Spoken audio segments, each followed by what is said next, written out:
host with the most, the double SGD, and I am here today with Duskaru and through Discord call, our good friend over at WSU, the Snake Eater. How you doing, Tim? Yo, I'm doing well. I'm glad to be here. We're glad to have you here. So, as you know, today's topics are going to be, we're going to do, basically let me break it down for you. So the first hour, we're going to be talking about a topic. We'll take a 3-minute break. We'll take another topic. Maybe you'll get more guests in between. And then we'll do another topic and end the stream. So we got 3 topics to talk about total. First one, which I think is surrounded by shitty hot takes. The idea of banning hitboxes and primarily after the cross-up incident and the Daigo 2019 combo breaker incident. Personally, I'm not a fan of banning controllers because I have opinions on that, but what's just going on with the Dusker? What do you think? I think it's interesting because I have done research on the Daigo incident too, and it just seems weird to me, right? Because it's like, even with the cross-up, it doesn't make sense to ban it because that implies the person who's using it is proficient at the game and the controller. So just because they know how to do movement doesn't mean they're going to be good at the game. So I don't think that's going to give them any kind of advantage. Yeah, kind of playing into that.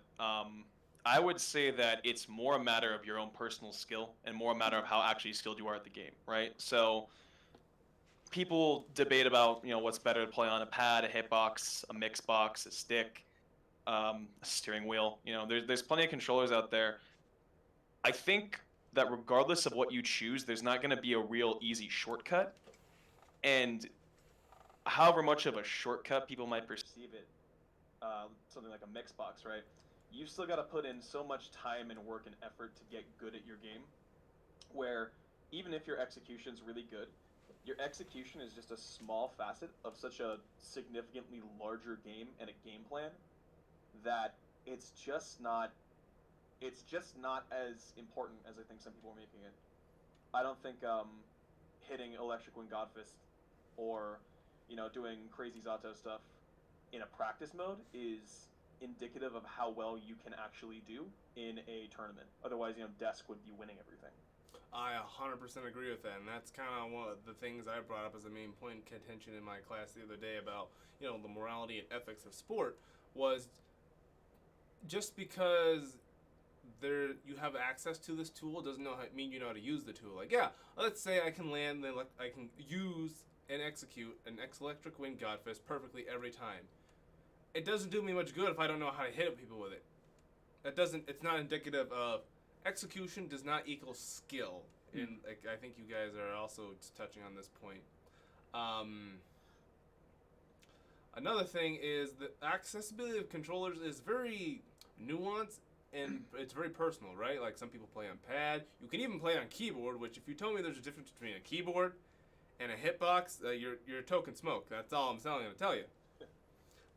And yeah, there's as much variety in the controllers as there is in the players, and that definitely says it sets a bad precedent overall. I think if we start banning controllers that we already set rules for, right? SOCD, simultaneous opposing cardinal directions, which is resolved on the game side currently, which that's another interesting facet to go into for this conversation. But we have rules in place to make it so that way the controllers don't cheat the game for us, right? Like we set macros to be only same frame buttons, like 1+4, as opposed to macroing the electric as a 1-button electric.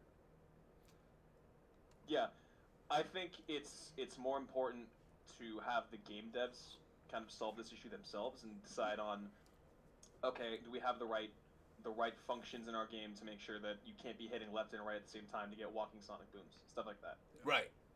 I don't think it's so much a controller issue as much as it is a game issue, because this was an issue back in 2009, 2008 when the hitboxes were first getting introduced. 2010. 2010, yeah. So this isn't a new problem, but it feels like it's been kind of ironed out. Yeah. At least from a dev side, like there's been a kind of a standard reached with most devs. Yeah, I definitely also think it's a player issue too. I think people put way too much faith in the controllers they use as a kind of crutch when it's not really it's not a crutch; it's just another tool. And I think people kind of make that a bigger deal than it needs to be. I mean, have you seen the dudes who, I can't remember if it's BB Tag or Under Night, but there's a guy who plays on a Guitar Hero controller. Yeah. Like Yeah. a Guitar Hero controller. And there's a dude who brings an entire desk with him to like every tournament, and then he sets up and he's got a keyboard. It's like, yeah, those guys are impressive for playing on those, but I don't think they're taking top 8. I can't remember their tags, but you're not seeing them win everything. No. Right. They're Yeah. just playing on what they feel is comfortable. Even like Initial T, right? Guy playing on the racing wheel. Yeah, he beat Dogra, but like beating one good player doesn't make you like the end all be all. It doesn't make you this significant force in your game. Yeah. Right, and it's like a big point of contention, I feel, is then it starts setting accessibility standards. And the whole reason we have fighting game tournaments is there was a time, when people saw ranked, like, oh, this person was the best at this region. And then we're like, I know I'm the best. So we got together to be like, okay, let's take like all these extra factors out of the equation and figure out who is really the best at their game. Well, if you want to maintain that standard of integrity of like you beat somebody when they're performing at their best, if you take away the controllers that are comfortable with and know how to use, Right. then you're like I could play on stick. I don't like to. You know why? Because it hurts my wrist to play stick for like 5 or 6 hours. I can't do it.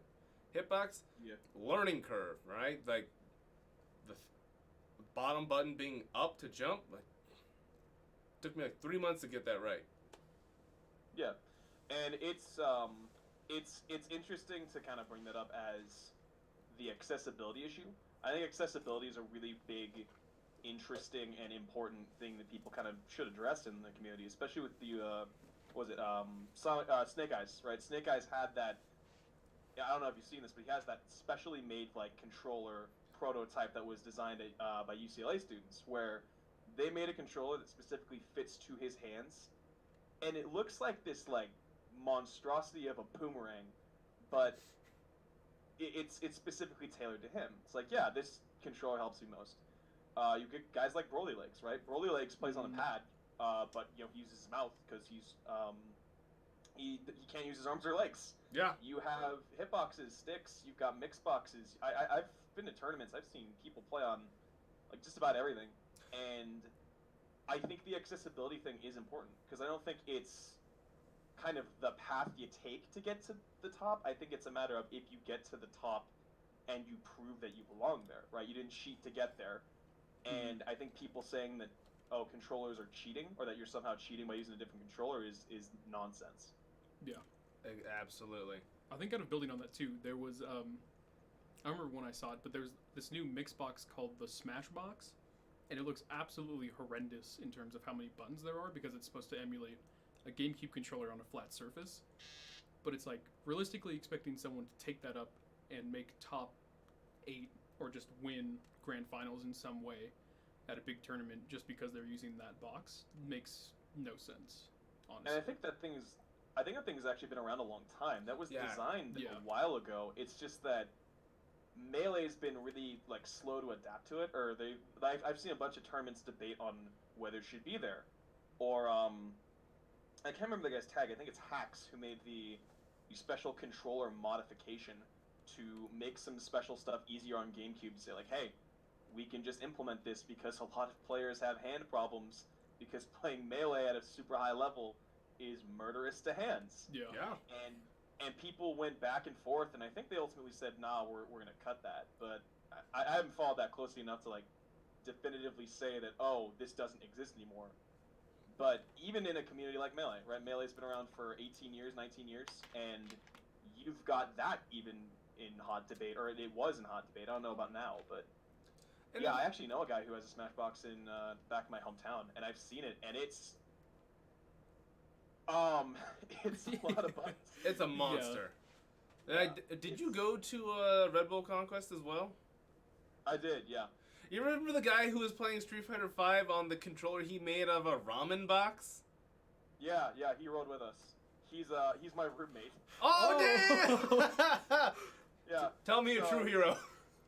So the whole thing the whole way that happened is he's gotten really into arcade sticks and arcade stick modding, and he wants to work more sticks. And so, we were laughing about that Tasty Steve line about the if it's not missing, something's missing. And we had a box of ramen from when we just got a bunch of ramen, and he just flipped it over and he went, "Yeah, I can make this work." And I go, Oh my god. "What?" So he gets this X-Acto knife, and he starts taking these pieces out of this drone he has, and he puts all these pieces into this ramen box. He goes, "Yeah, I'm gonna show up to Red Bull Conquest and just see how people react." Because we thought Tasty Steve was gonna be there on like commentary, and he was like determined to show him, and be like, yo, I lived up to your philosophy. But I mean, it was pretty hilarious. Did you tweet it at him? Together.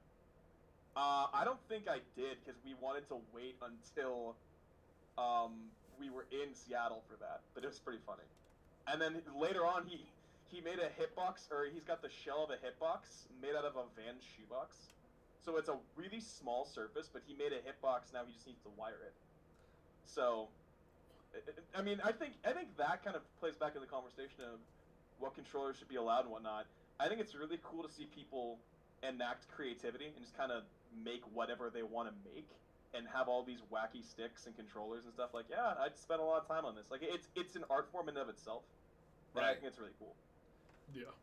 And then going back to accessibility and controller variability, what's the entry point for fighting games and esports in general? Like, where do we say, no, you must, this is the minimum standard for you to participate in this activity? Do we set that precedent?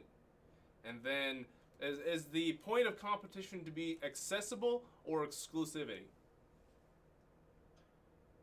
You know, I think in the wide scheme of esports, I think that's an interesting question. I think in fighting games, it's been so Wild West-like because there's just so many options. I think in stuff like Counter-Strike, it's just straight up like a mouse is better than a pad, right? A pad is not going to have the same precision. So it makes sense that you're going to play on a mouse and keyboard. But I've seen specialized keyboards that only have some keys for people who want to work with that. You know, I've seen people play with like video editing keyboards that are designed to be more ergonomic. And then you gotta consider like all the keys you're using. So I think if we talk about an entry level, just if we take everything and standardize it, and we say this is what you're playing on, it's gonna be difficult regardless of what you choose for someone to get something down. Especially in a game like Tekken or Blaze Blue or Guilty Gear, like games that are difficult.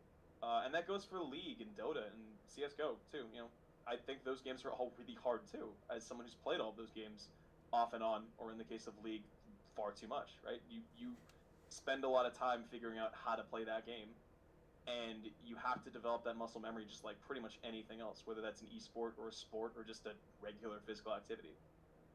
Yeah.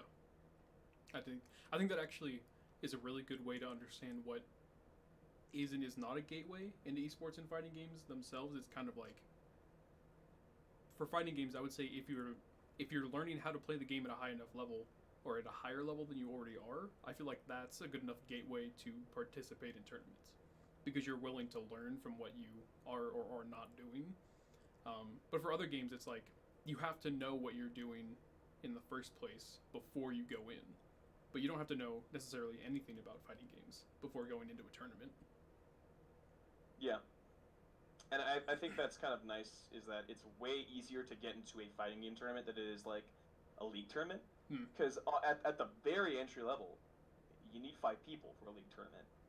You can just show up off the street and say, hey, I'm here for the Tekken tournament or the Street Fighter tournament. And as long as you have a controller, like people will let you in if you have the money and the equipment. Yeah. That's kind of the philosophy I go at it with my campus and school, is as long as you show up, like, you're welcome to come in and play. You know, you just got to have decent behavior and be willing to play and practice and not be a dick about things. I think so, yeah. Well, then I guess that's a question from me, is when do you bar registration from someone for their behavior, past or present? That is oh man, this is a hot take. Okay. So, because I originally was going to use that as my discussion piece in my philosophy class, ethics class. because I was going to, and this is off topic from the band controller thing, but I think it's a good thing to start looking at. I was going to reference the infiltration thing. Yeah. Yeah, especially because as much as we all love the FGC, we have to admit and recognize that there is a problem with sexual assault in our community. Yeah. I would 100% agree. I think, for example, you bring up infiltration. Infiltration is what was that, a year ago now? About a year and a half ago since that broke? Yeah, about a year and a half. Yeah. That is something that I think is pretty incredible that people still haven't come to a wide consensus on. As someone who was there when he won Sam Show at Evo, I was there too. Yeah, I can tell you that the attitude in the audience was. Didn't they boo him during the medals? I thought they booed him. So when I was there, it was a lot more conflicted. It sounded like it was very back and forth in terms of. I heard a lot of people cheer, and I heard a lot of people go, "Oh." I think what's really interesting is in the Evo highlights that they do every year, where at the end of the show they show their highlights of all their champions. They show the Sam Show Grand Finals, but suspiciously missing is the person who wins the medal. And so I think that's an interesting case of kind of swinging back and forth on promoting this player versus not promoting this player. And I think even now, arguably a more kind of hot topic or more recent topic is Ally in Smash. Yeah. Have you guys followed that at all? Up to a point. What's the current situation? Just keep me updated. From what I understand, he is now competing at Canadian events again. He's at least competing at Canadian locals, it looks like, and there were some people on social media. I think one of the guys who promotes the tournaments was saying like, "Oh, the return of one of the best snakes in Ultimate," and it comes off as really tone deaf. It's like, yeah, Yeah. okay. That's, jeez. Well, okay. It's Oh, sorry. No, I was gonna say it's. I think it's very uncomfortable to see this whole thing occur like this. Yeah. And I think it was Nightmare was his name, was a Smash Canadian Melee player who was in a similar situation as Ally and had a similar return to form, and that he was just kind of welcomed back into his scene, and they tried to kind of sweep it under, and I think that's pretty messed up. Yeah, I could definitely see that. Well, so to kind of relate this back to like the controller banning thing as well, is it like, one, do you think given enough time people will just forget the issues they had with that one thing and then it'll just come back around as a lesser issue?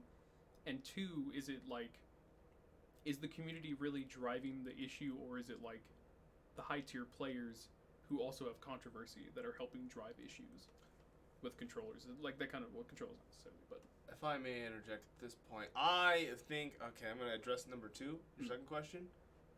I don't think it's high tier players, okay? I have never heard JDCR, John Ding, or even Nee, like, they don't complain about controllers, right? Even, like, because one of the things I mentioned in my research paper was the, it was funny, it was one of the few times you could use an internet forum as research. But there's, like, if you look up, like, Mixbox/Hitbox ban, there's, like, a Reddit thread, and the first comment, that's after this person's like, yeah, we should ban these because it gives people an unfair advantage. The first comment says, this isn't a, I forget what word he used, but it was like, this isn't an argument, this is a shitty hot take. And the person who's making the comment is Eris. So it's like, high-level people who are veterans in the community have no problem with this. right? Yeah, I think it was Nee who was posting some. No, it wasn't Nee. I think it was JCR, but he was showing some of the applications of a Mixbox. I think that was John Ding, and then JDCR was recently been doing the cross-up. That's what it is, cross-up. I mix them up.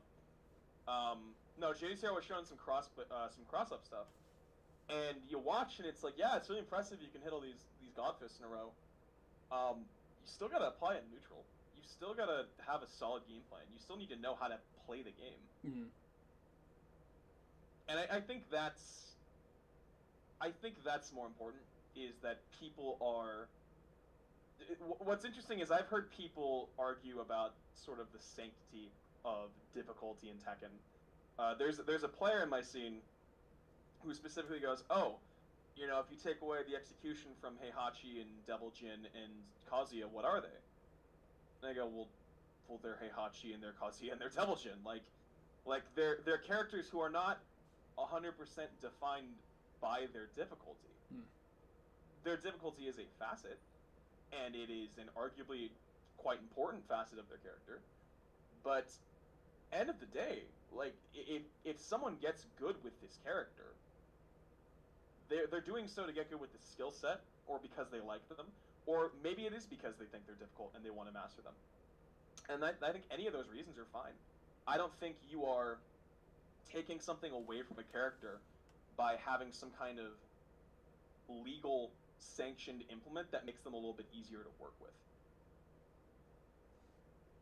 I can definitely see that, actually, because it's like, because you still have to learn the inputs, right?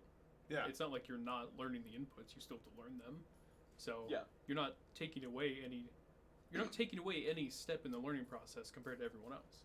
It's like if you're on a pad or a fight stick or a hitbox, you have to learn the inputs. So if you have something that makes it easier, all you're doing is removing you're not removing a step in the process. You're removing the difficulty of that step in the process. And I don't think that's as big of an issue as people make it out to be. But I could also see the other side, because it's like, if someone has to do one less thing than I do, why is that fair, right?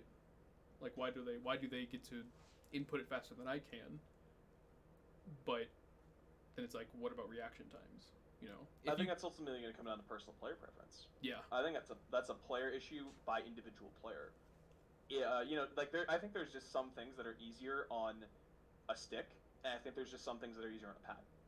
I think there are benefits to both.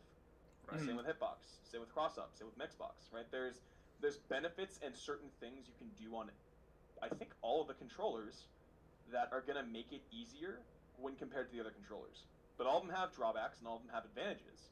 And it's going to kind of come down to personal choice. And if someone beats you on a pad when you're playing on a stick, I don't think that means that, oh, you know, you didn't have to move your entire arm and I did. Well, that's still a personal choice. Like, you can play on a pad. You know, you can just switch to pad if that's your biggest deal. I used to play on pad and I switched to stick because I wanted to play on stick, because I really enjoyed playing on stick. Oh, yeah, I'll play on that. And it took me a while to get used to it. You know, like you said earlier, Devon, about hitboxing, getting used to stuff.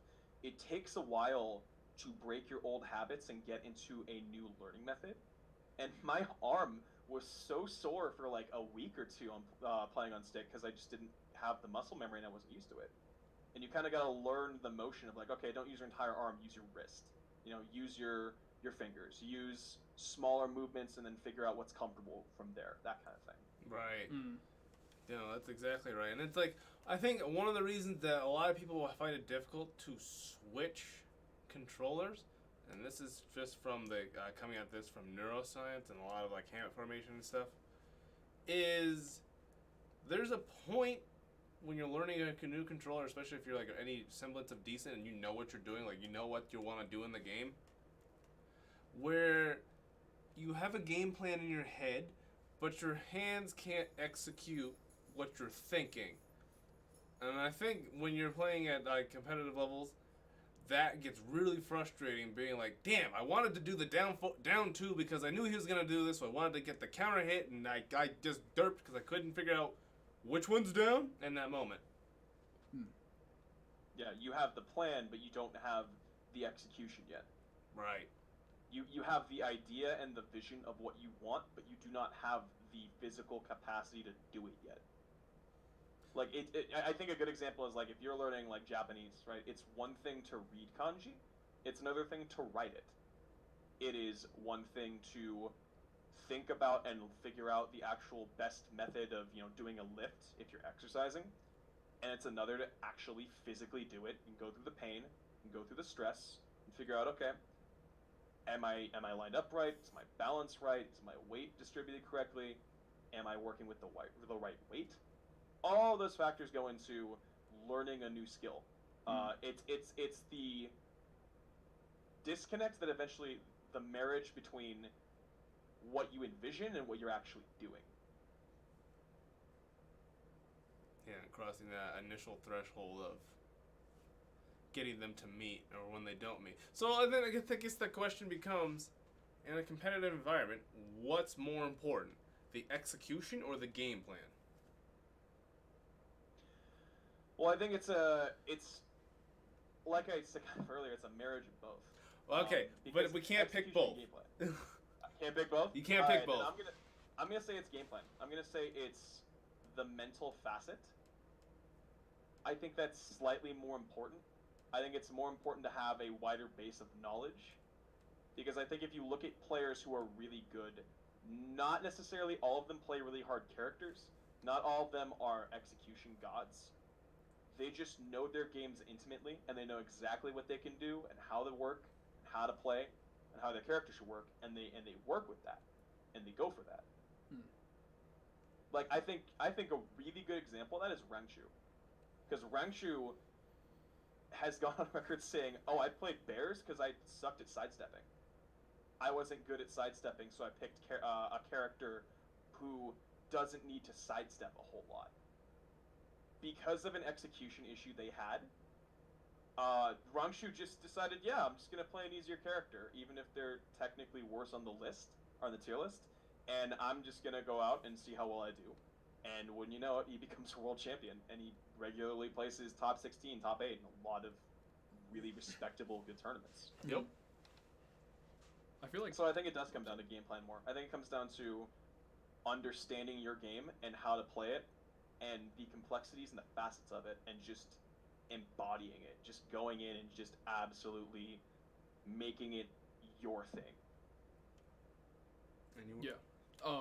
I was just saying, I feel like that also applies to, like, just kind of, well, it's weird because when you talk about tier lists too, it's either everyone who plays the game accepts the same tier list minus like one or two different people or like different communities of the same community, or it's like every single person who plays the game has a different tier list.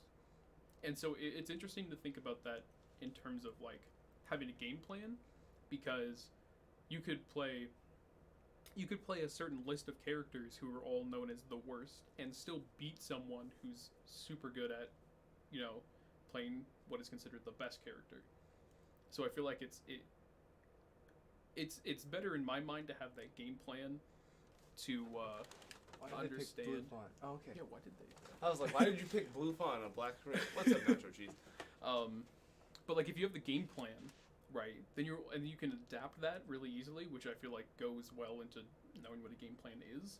Then it doesn't matter what character you're playing. Like was saying, like what was being said before, because it can be anyone, it can be anything.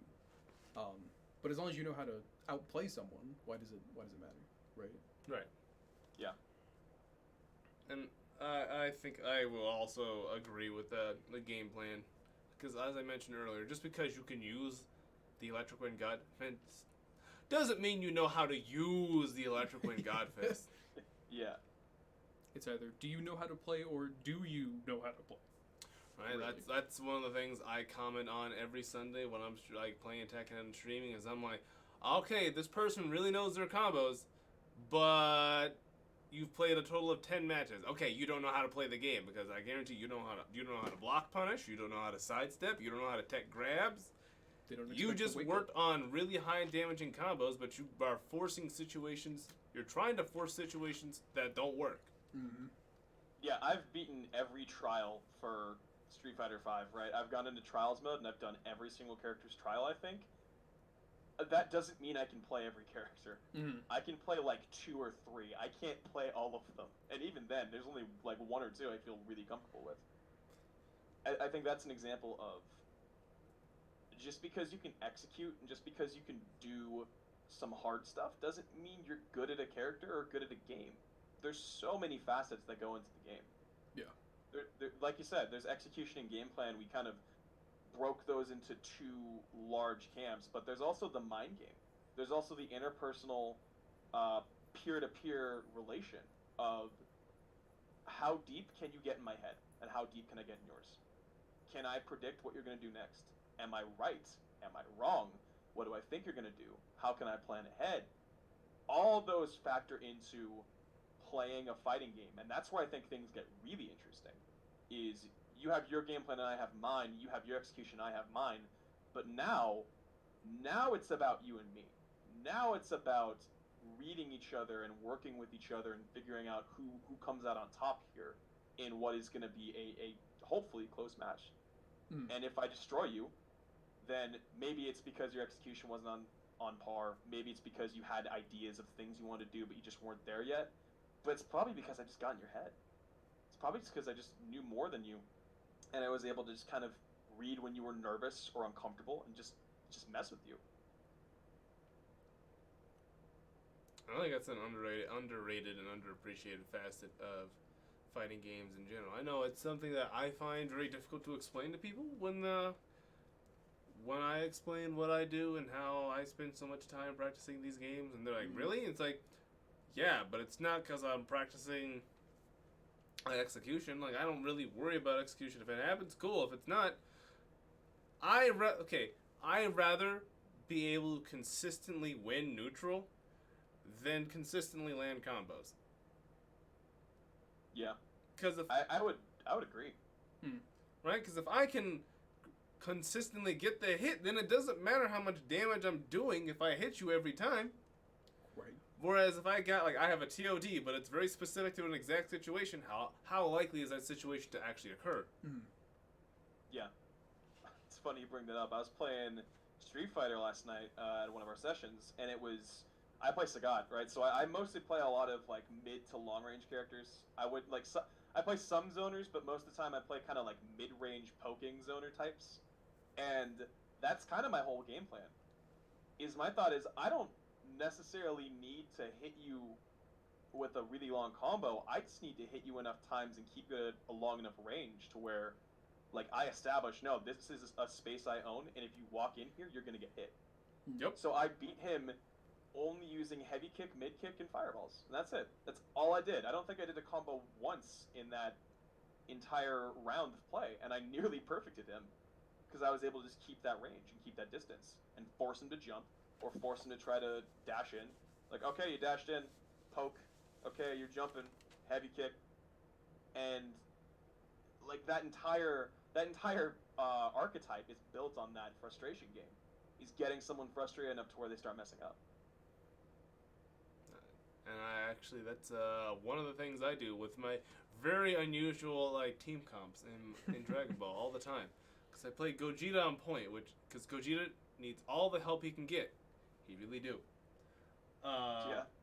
And that's the thing. It's weird how whenever I actually win Dragon Ball, it's not because I'm doing really long fancy combos. It's literally I wish my neutral's better than theirs, right?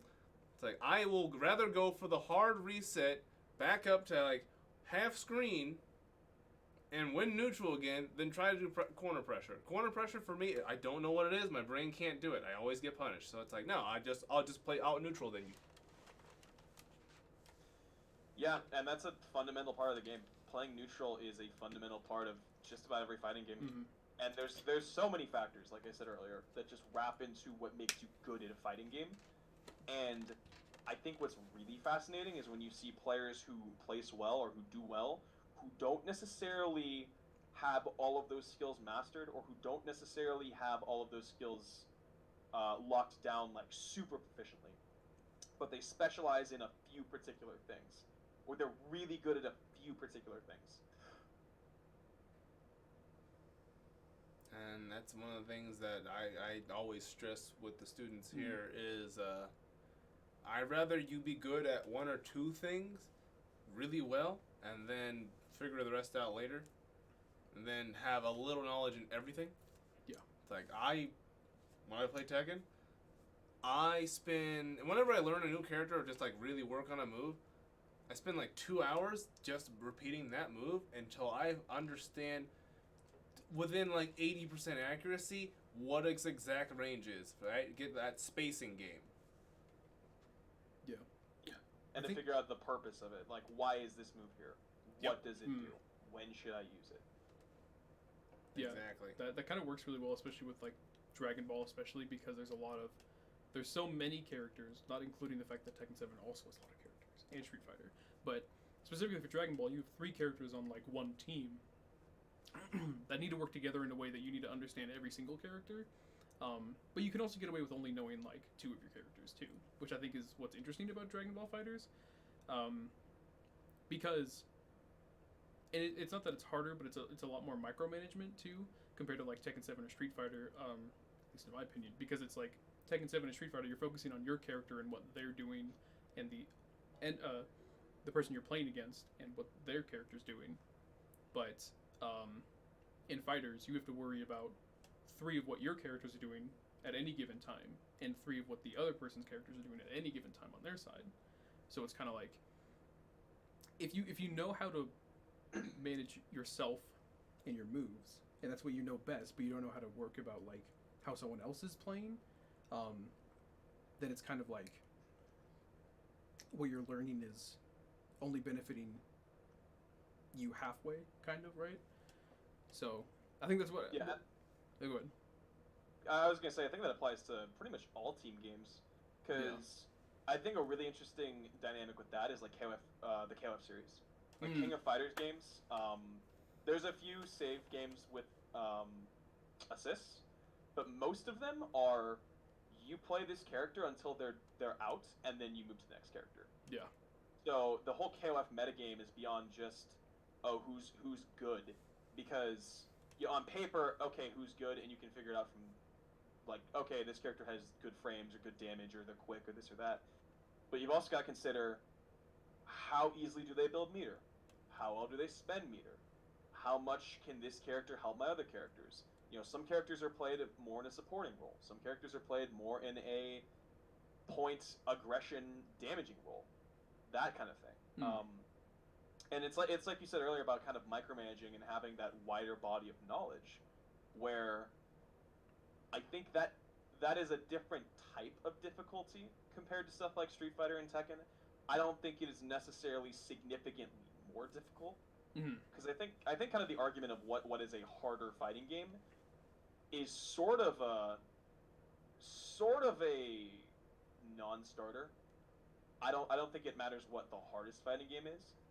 I think it's important to find what the concepts in each of those games are that are difficult or that people think are difficult, and then understand them in a greater facet. Mm-hmm.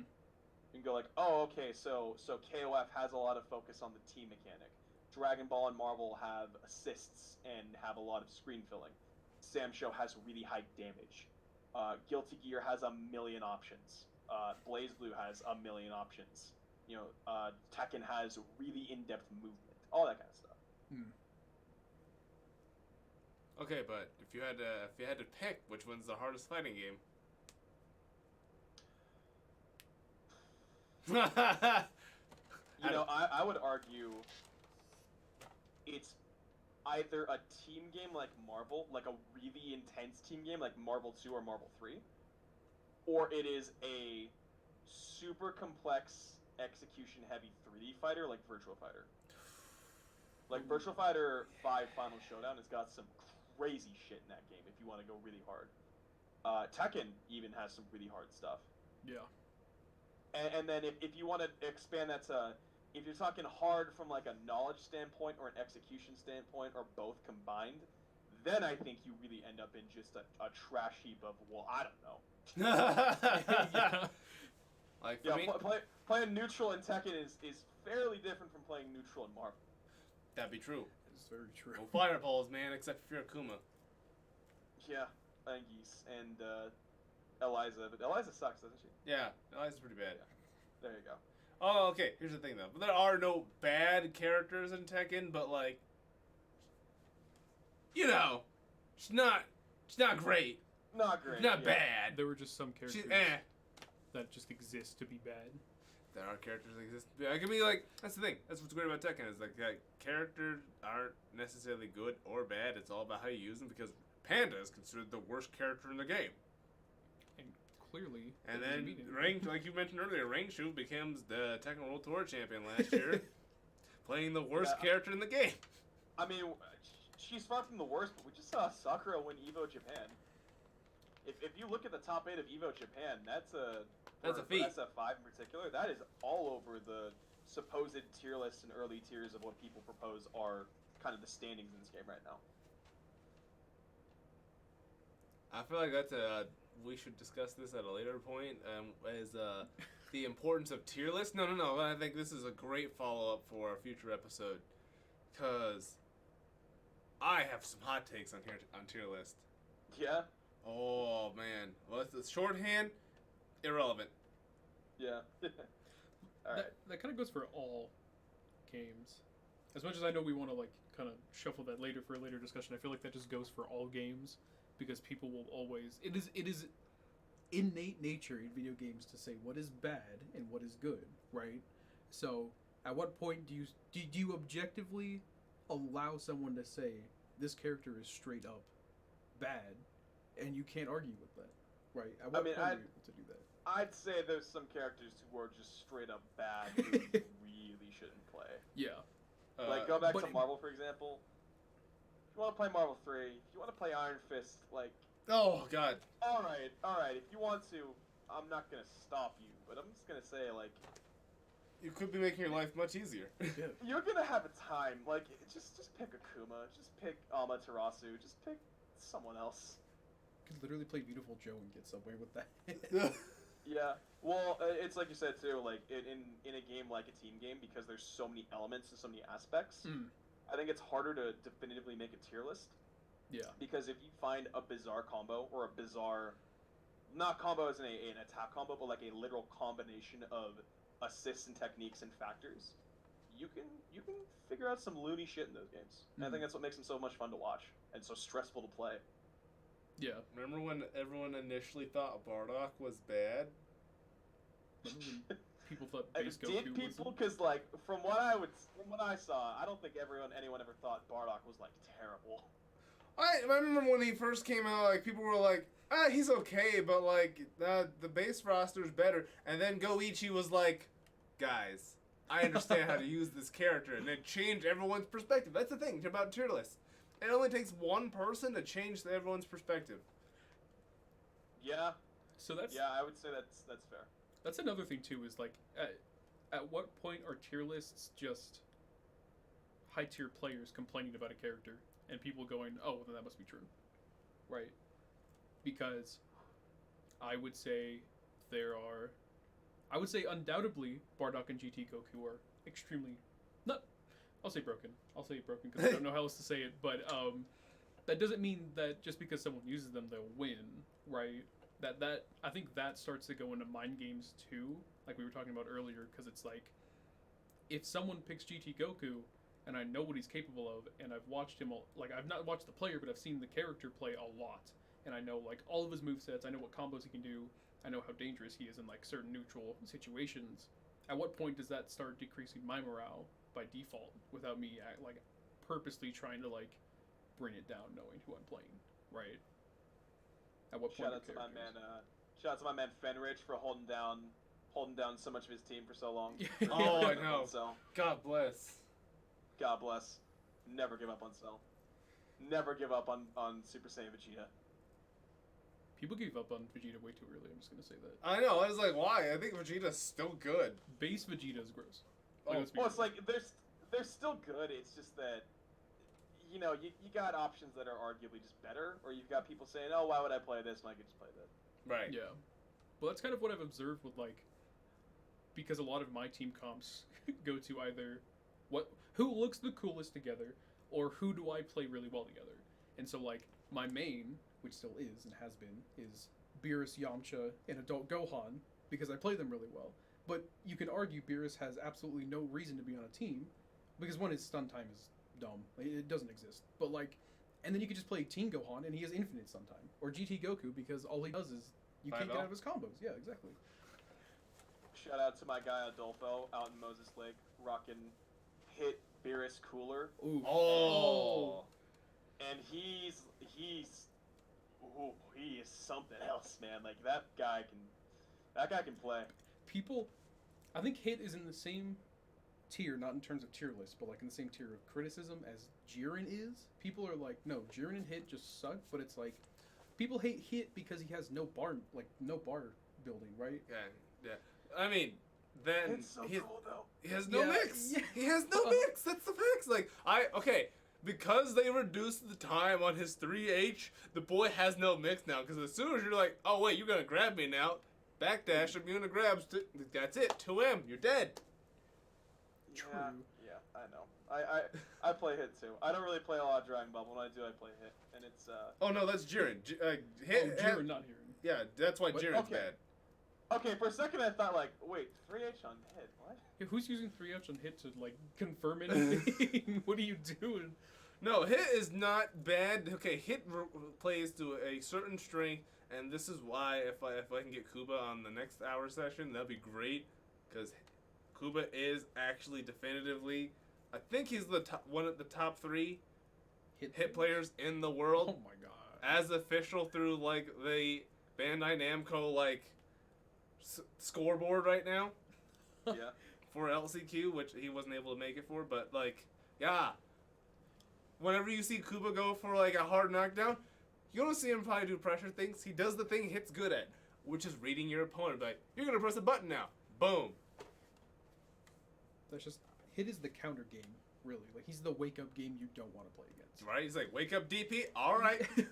In the corner, you jump. I can literally just one bar you into the ground. And they gave him a gun. They gave him a gun. As a Hakumen lover, Hit is a calling. Hit is my Dragon Ball spirit animal. Him and Cooler.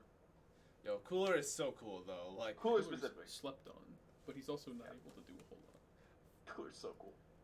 I thoroughly enjoyed watching Cooler. My actually original training partner for Dragon Ball. That was that's one of his teams. He keeps Super Broly, Hit, and Super Saiyan Goku on a team. Ooh. That seems like an interesting team.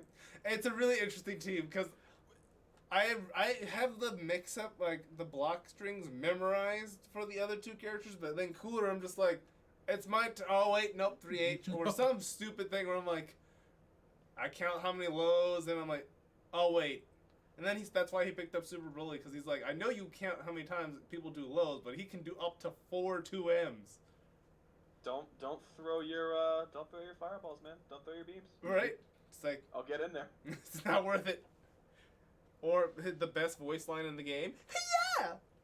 Yeah! Yeah. It's a good line, man. It's a good line. It's a bad game, but it's a good bad game. Oof. I love it. But you guys feel like it's an appropriate time to take our first break, and when we come back, we'll discuss the LCQ predictions and going into next weekend. I'd say that, yeah. Alrighty, guys, then we'll be right back after a quick break.